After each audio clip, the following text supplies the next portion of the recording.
শক্তিও লাগতো তার। হ্যাঁ, আর ওগুলো এগুলো কিসের? পুরো কাঠের। বাবা রে, আসবে হারা পাখি।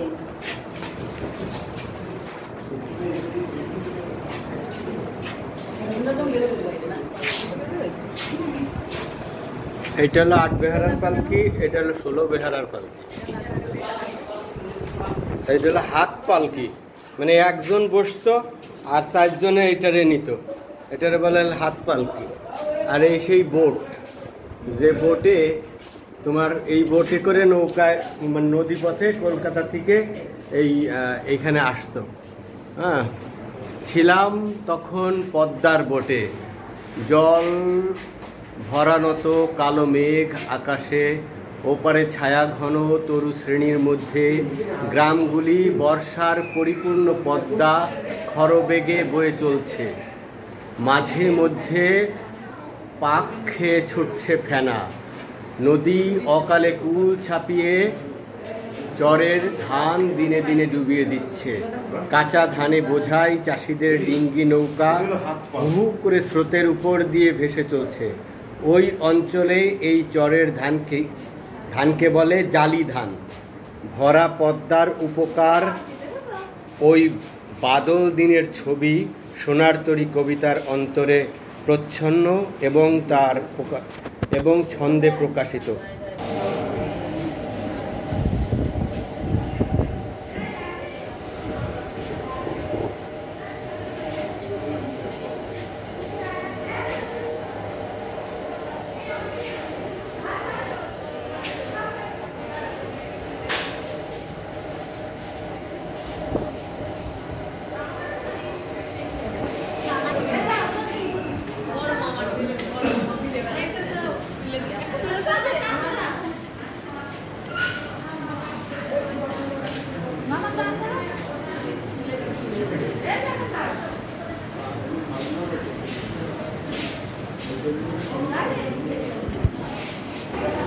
একজন রাজপুত্র জন্মেছিলেন এখানে, আমরা কেউ তাকে দেখিনি।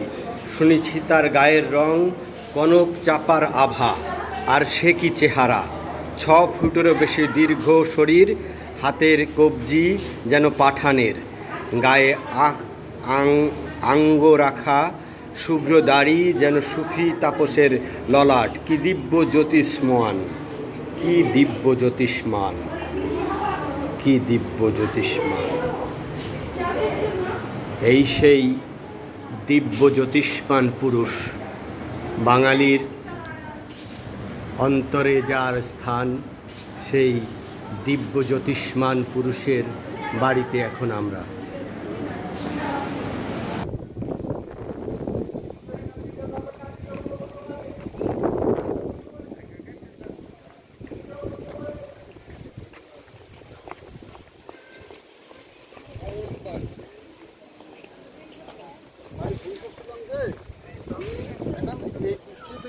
কালকে সকালে বুঝছে এখন কেমনি কি হবে যে সামনের মাসে প্রথম সপ্তাহে দেওয়া দেবো But he was also a writer, singer. You are from where? Okay, thank you.